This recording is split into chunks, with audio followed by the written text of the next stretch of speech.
인천의 한 호텔 화재로 인해서 54명이 중경상을 입었고 병원으로 이송돼 치료를 받고 있는 가운데 정확한 화재 원인 조사를 위한 경찰과 소방당국의 합동 감식이 진행되고 있는데요.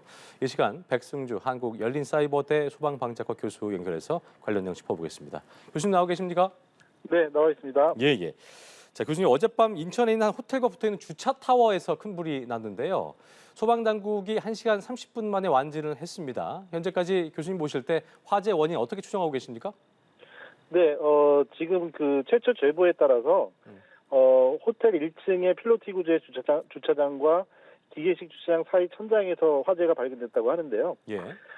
최초의 화재가 발견된 지점을 지금 미리 예단하기는 조금 이른 부분이 있습니다. 네. 그래서 그렇지만 이제 화재가 발화 이후에 성장하는 과정 그리고 확산되는 과정은 지금 완전히 그 거의 주차 타워가 전소가 되면서 좀 외관적으로 이렇게 보여지는데요. 네네.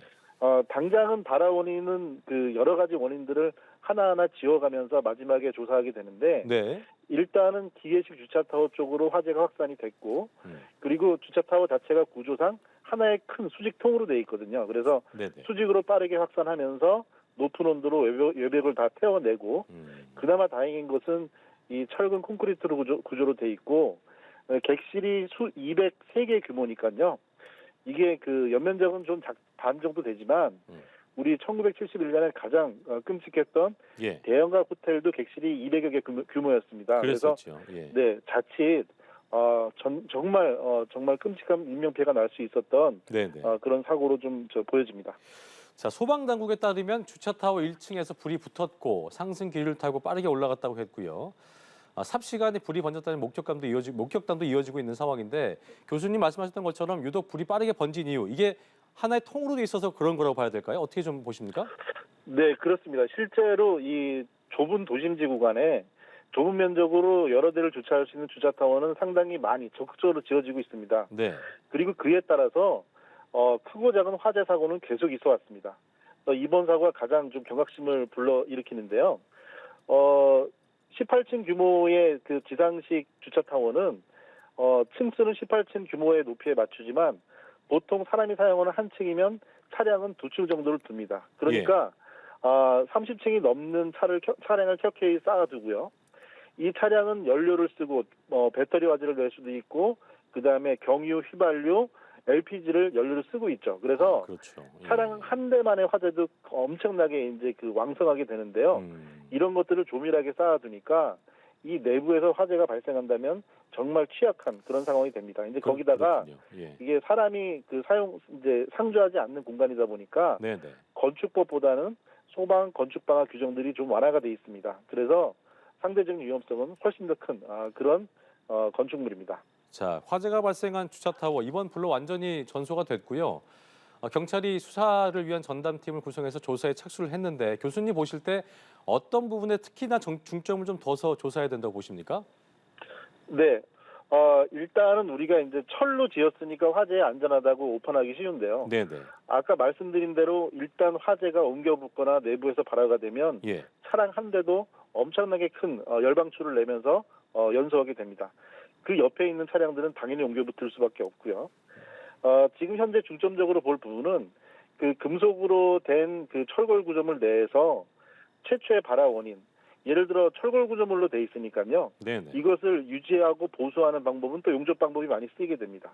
그리고 또 지금 아주 가장 추운 한파 기간이잖아요. 그래서 아까 말씀드린 대형각 화재도 그리고 제천 스포츠센터 화재 이렇게 건축물에서의 대형 화재는 항상 12월 달, 1월 달에 가장 많이 발생했습니다. 그래서 화재 원인을 미리 예단한다기보다 아까 말씀드린 대로 여러 개의 원인을 모두 다 폭넓게 열어놓고요. 예. 그리고 전혀 발생할 수 없는 원인들을 하나하나씩 지어나가는 그런 좀 차분한 조사 과정이 필요하고요. 또 하나 당부드리고 싶은 말씀은 네네. 지금 겉에 있는 알루미늄재 복합 패널이 다 녹아내렸잖아요. 예. 그래서 그 온도는 알루미늄은 녹는 온도가 660도씨에 달합니다. 그래서 네네. 화재가 보통 발생하면 500도씨에서 1000도씨 이상이 되는데 이 철골 구조 주차장에 지금 서 있다고 하더라도 네.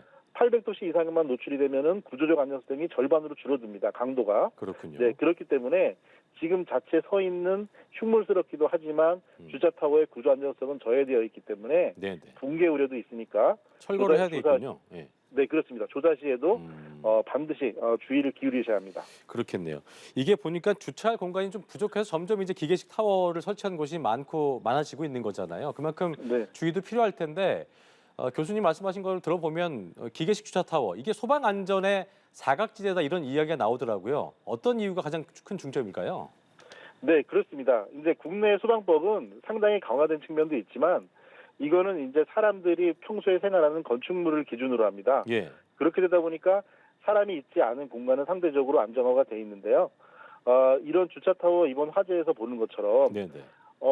그 주차타워를 짓는 방법도 철근 콘크리트로 내화 구조, 불에 견디는 구조로 짓는 방법이 있고 이번처럼 철골을 세우고 그 겉을 얇은 금속 판넬로 덮는 방법이 있거든요. 네. 당연히 건축 비용의 측면에서는 후자가 더 선택이 많이 되겠죠. 그렇지만 화재 안전의 측면에서는 전자가 훨씬 더 안전합니다. 예. 만약에 그나마 다행인 것은 그 바로 붙어있던 같은 그 건물이죠. 바로 붙어있던 이번 호텔조차도 만약에 외벽 패널 구조의 철골 구조 건축물이었다면 정말 끔찍한 사고로 이어졌을 것이거든요. 네, 그래서 단순히 차만 들어가는 공간이지만 그에 따른 열방출, 화재 강도가 크기 때문에 더욱더 오히려 일반 건축물보다 강화된 그런 소방 기준의 강화가 필요하다고 생각합니다. 알겠습니다. 대피 상황에 대한 얘기를 좀 해볼 텐데요. 화재 때 영상을 좀 보면 교수님께서 보셨겠습니다만 불이 난 호텔 건물 옥상에서 바로 옆 건물 옥상으로 사람들이 뛰어내린 긴박한 모습이 담기기도 했었는데요. 유사한 상황에서 대피 요령이 있다면 어떤 게 최선일지 좀 짚어주실까요? 네, 일단은 고층 건축물에 숙박하는 경우로 이제 한정해서 말씀을 드리겠습니다. 네. 우리가 이제 로프로 타고 내려오는 완강기 같은 경우는요, 법적으로도 10층까지만 설치하도록 하고 있습니다. 네. 그 위에 층에서 오히려 더 위험하기 때문인데요. 그러면 11층 이상이 되는 고층 건축물은 이 계단의 연기 투입을 막아주는 제연 설비를 법적으로 갖추도록 합니다. 그렇게 되니까 화재 시에 고층 건축물에서 계단이 가장 안전하다고 볼 수 있습니다. 이는 물론 무조건 안전한 게 아니고 피난 경로를 살필 때 문을 열어서 연기 확산을 살피셔야 되는데요. 네. 무엇보다 이번 사고처럼 그 직원이 가장 적고 투숙객이 가장 많은 심야에 발생한 화재 같은 경우는 이렇게 침착하게 이성적으로 대응하시기가 어렵잖아요. 그렇죠. 네, 그렇기 때문에 예. 어디 가셔가지고 우리 시청자분들은 반드시 예. 투숙하시기 전에 투숙하는 장소에 피난 방법, 피난 경로를 사전에 미리 익혀두셔야 합니다. 미리 확인해야 되는군요. 네, 그렇습니다. 네네. 익숙하지 않기 때문에 그게 꼭 중요하고요.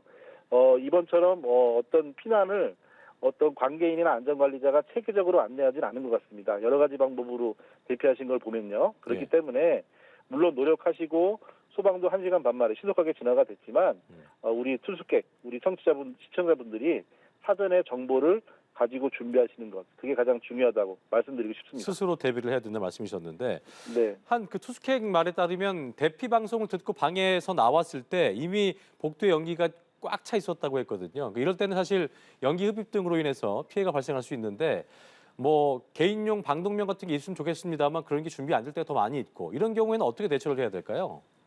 네, 아까 말씀드린 대로 그 지금 주차 타워와 그 호텔 본동은 이제 그 철근 콘크리트 건축물의 벽체로 구획이 다행히 돼 있었습니다. 그래서 네네. 연기를 통해서 그래도 창으로 외벽으로 들어간 것인데요.